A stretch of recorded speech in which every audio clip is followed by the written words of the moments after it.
very special broadcast. And of course, we must pray. And prayer we must this very evening and always going forward.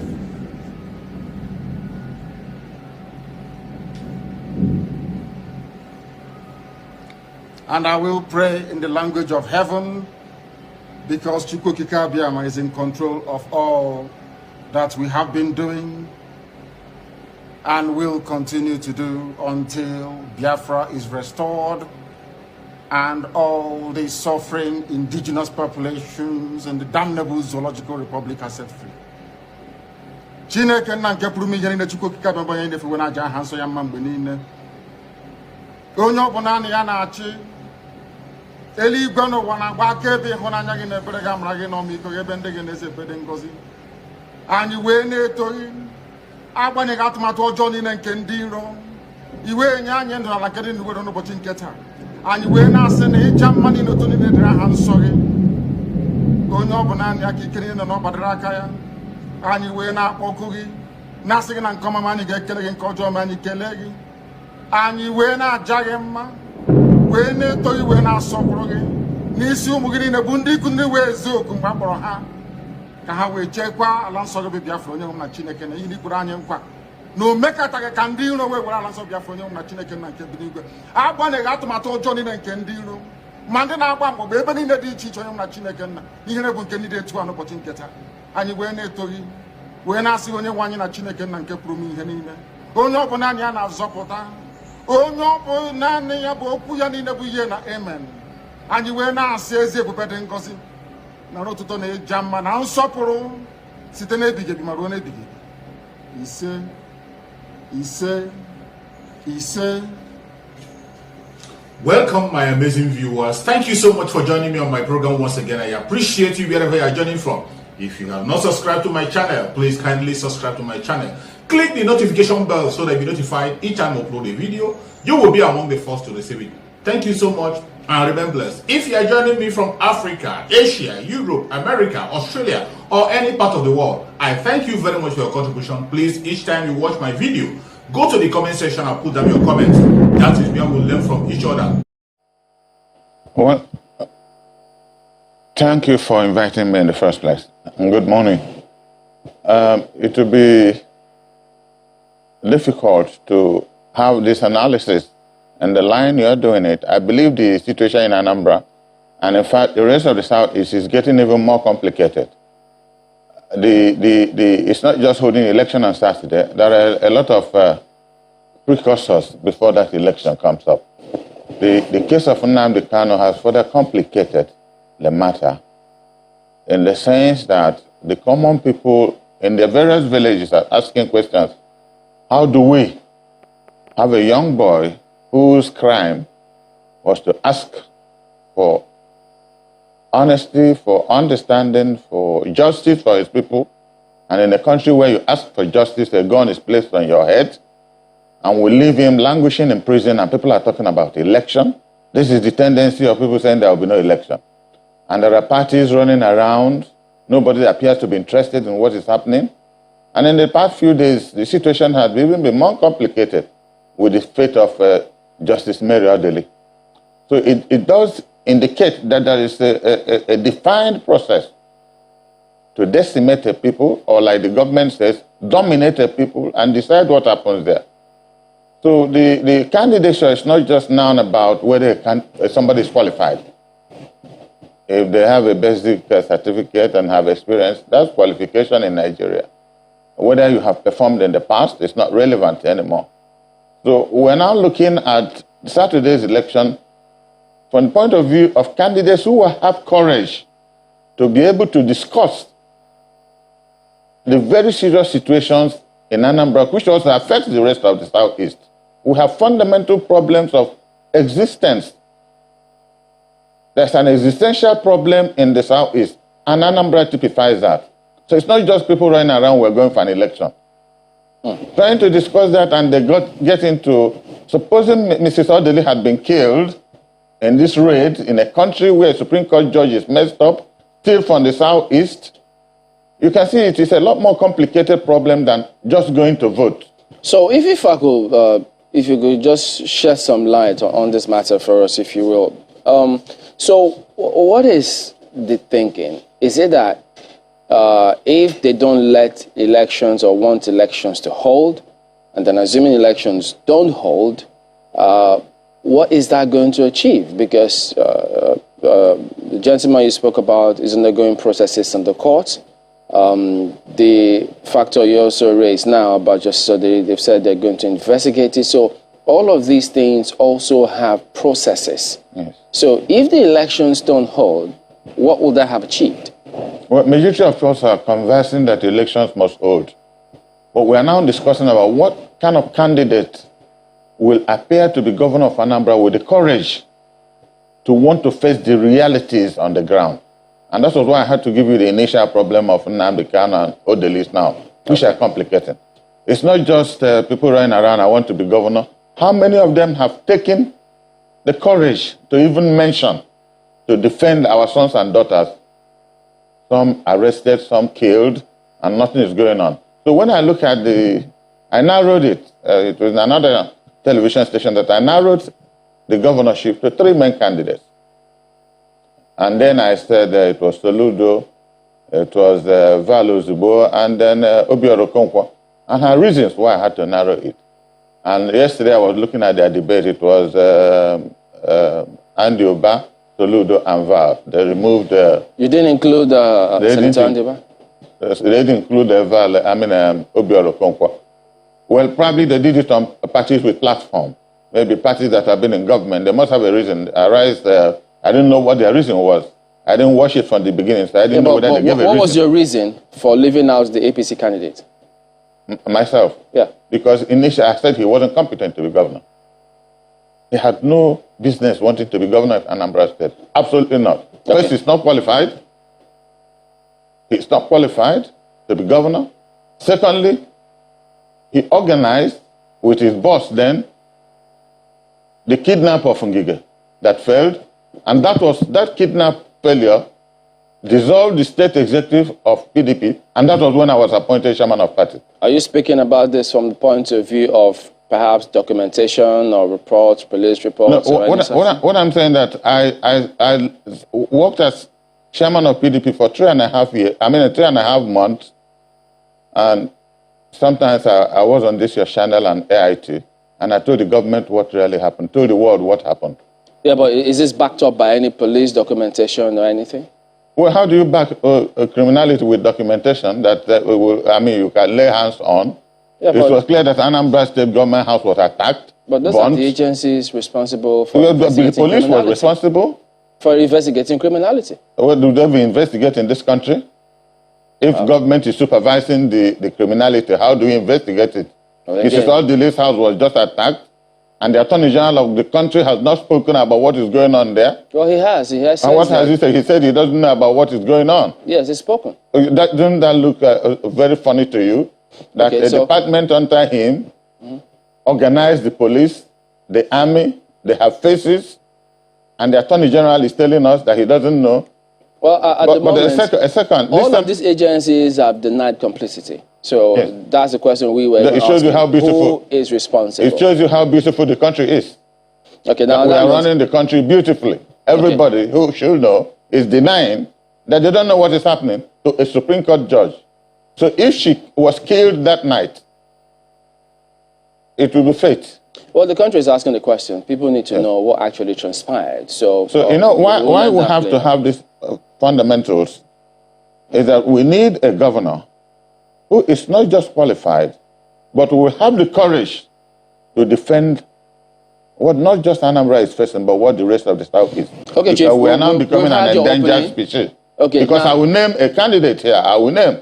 No, well, you can't name any candidate. No, I will give reasons why somebody would be better than the other. No, you're supposed to be looking at it broadly speaking. Let's see what's happening in the entire scenario. But haven't gotten your...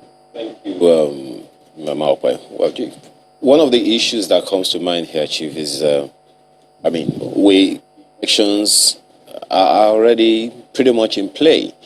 The greatest concern for so many people right now, beyond the politics, beyond the politicians, is the people. What, in your opinion, do you think needs to be done to ensure the safety and security of the people who will employ the next governor of the state? Let's focus on the people for a few seconds, sir. What needs to be yes, that's done what you is that the people must be spoken. No. That's for our Lagos guests. Sorry, Ambassador. That's for our Lagos guests, Chief Olassi.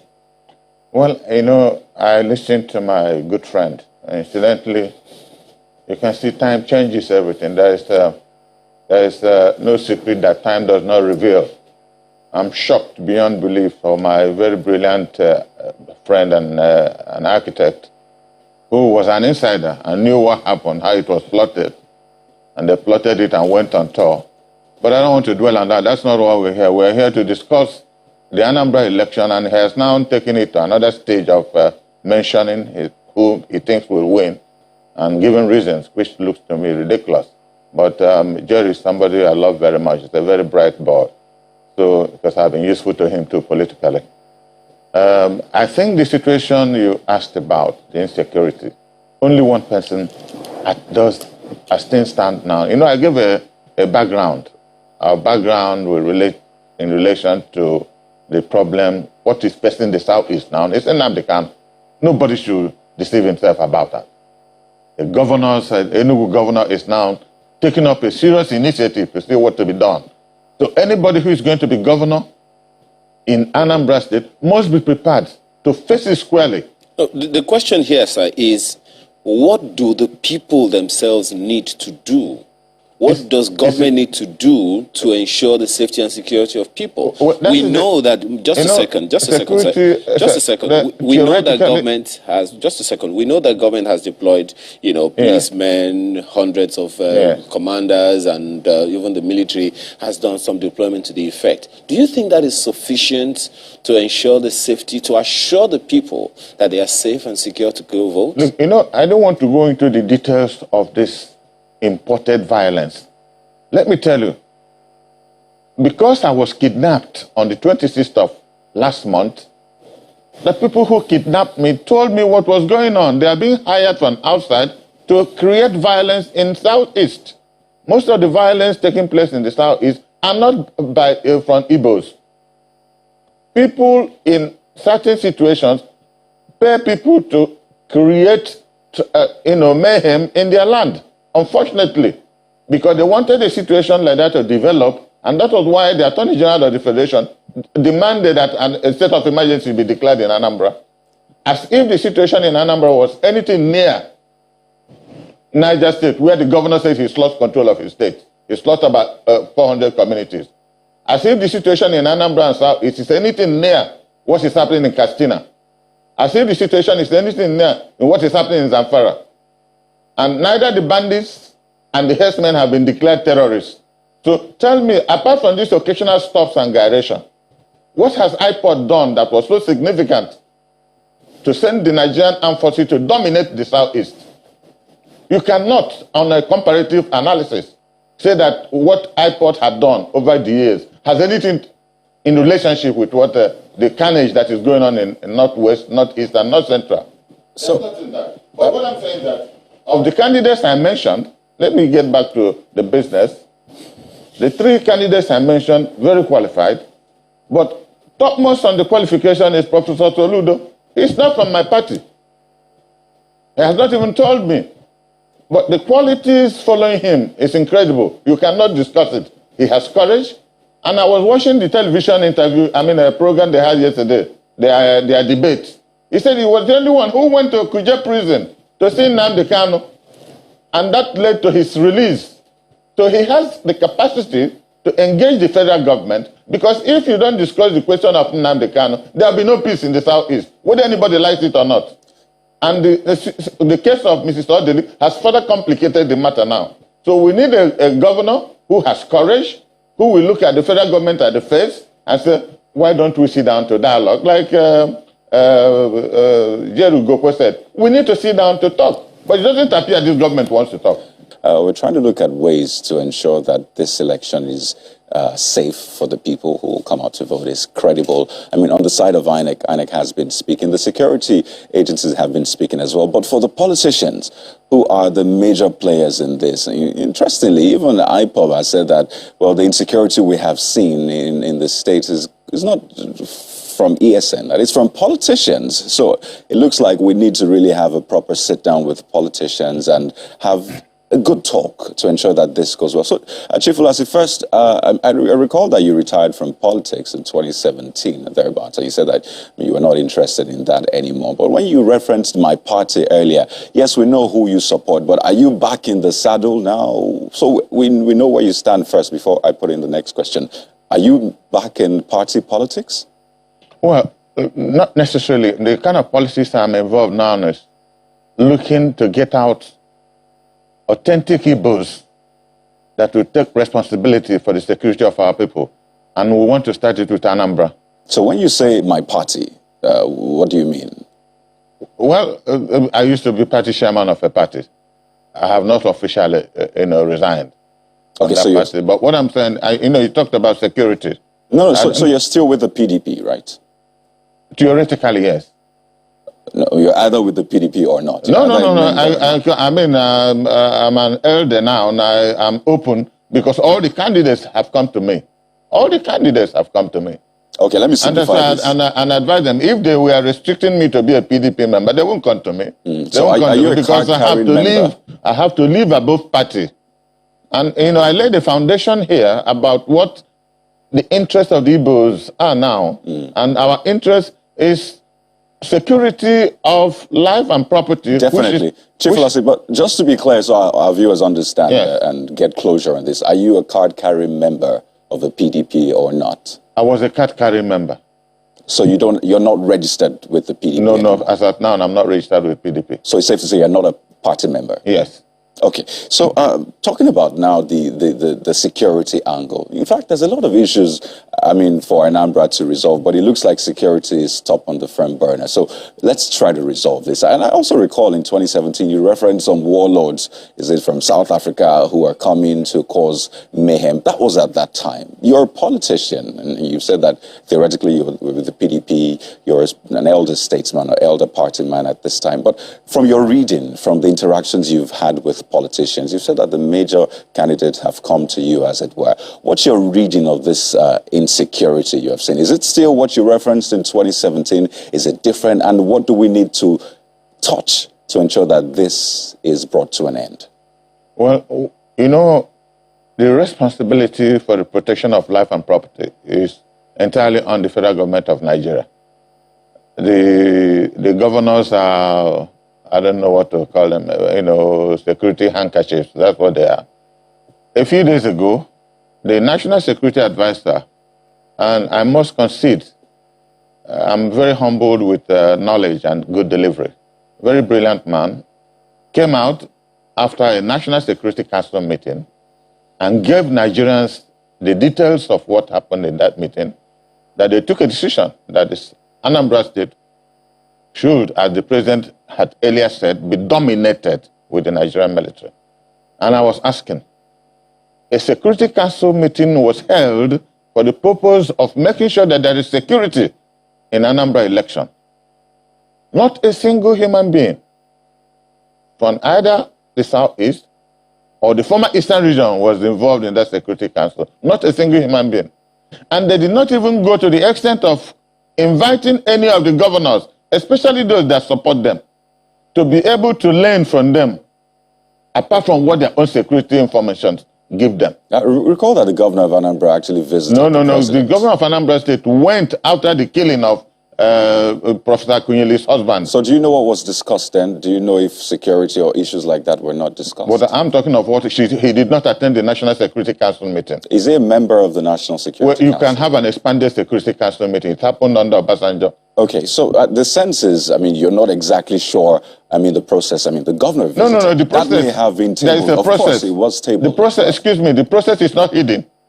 Any government can increase the Executive Council to get information from stakeholders. It's a personal requirement. If a government is serious and you need something from Chamberlain on media, you need to invite him. You need to invite him. You give information about it, and you use it to formulate whatever policy you want to do on media. I'm just trying to say that. No, what I'm trying to say is that if the government was sincere to discuss what happens in Anambra, somebody from Anambra must at least come there to give them information.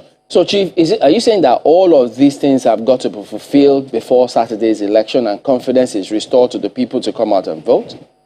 Sorry, I didn't hear you. Are you saying that all of these things you've highlighted, do they all have to be done to ensure that people are confident about coming out this Saturday to vote? Well, what I thought they would have done to make it effective, that is by listening to traditional rulers or governors or stakeholders, they did not do.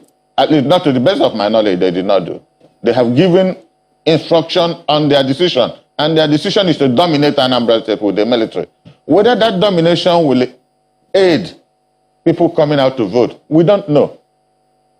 Whether people looking at people with armored cars, machine guns, will assist them to vote, because the thinking now is that they want to repeat what happened in Imo State, where an election was held, somebody came forth and suddenly became the governor. So if people don't come out to vote, they will sit down and write a result for somebody. Thinking by politicians? Because, no, what I'm saying that is likely to happen in Anambra State, because I was waiting for my brother to say that, I would have asked him, why is somebody like Dr. Chris Ngige not supporting his candidate? Chris Ngige that formed with Buhari, formed APC. Why is he not supporting his candidate?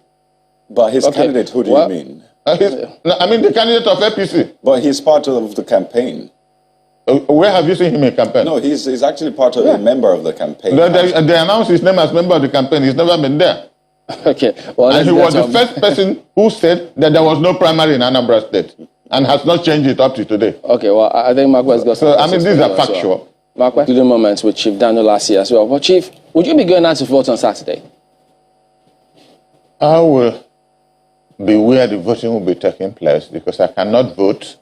I was kidnapped, my vehicle was taken, my briefcase where my voting card was taken.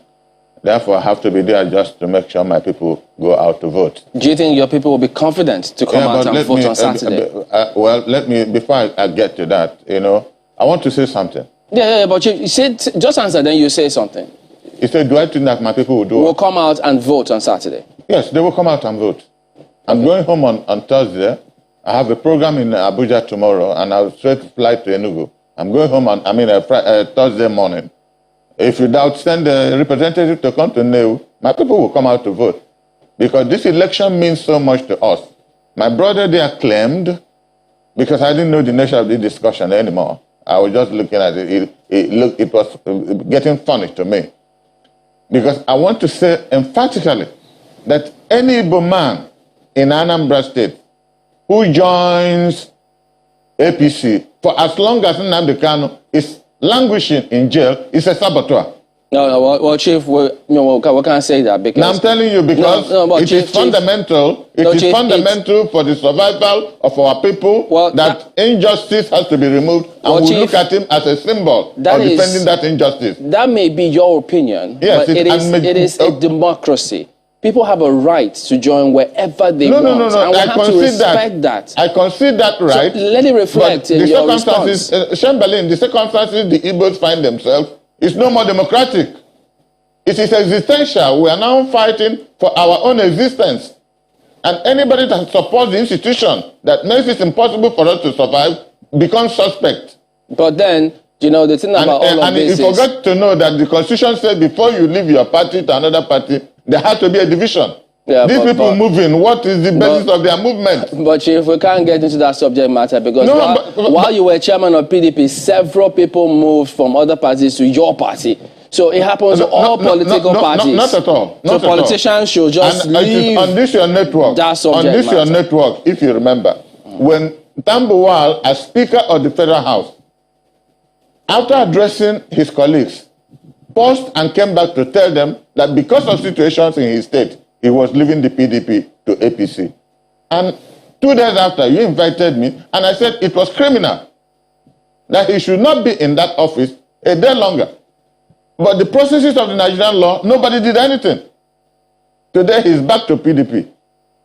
So we're in a system where laws do not function, but because laws don't function, we don't have to trivialize, constitutional processes. Well, importantly, because the concern for us here is safety of lives and property. So the people in the state have got to be free to come out and vote. That's what we're trying to find out, if the atmosphere is good enough for that to happen. They will have the courage to come out and vote. And no one should pigeonhole anyone.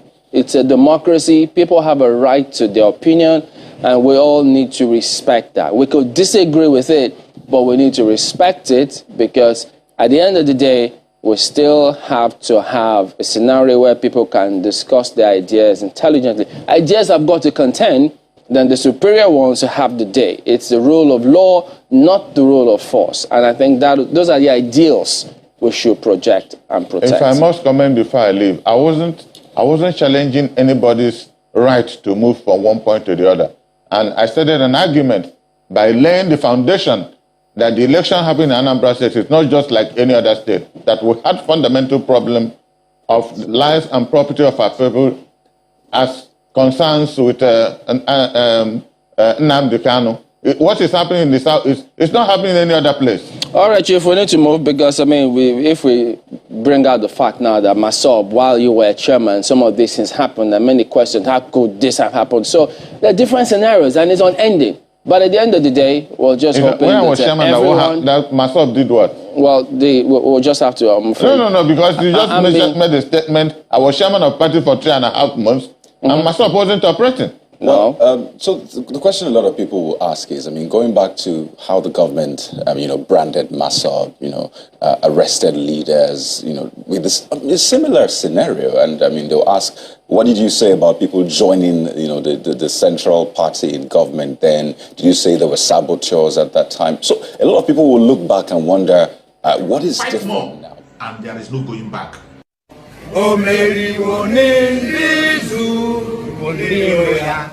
Abakare, Mama Daora, Unapuri Mary Nandi, win the war. Python that's one, Python that's two, now Python that's a three. Unapuri Mary Nandi, win the war. Python that's one, Python that's two, now Python that's a three. Unapuri Mary Nandi.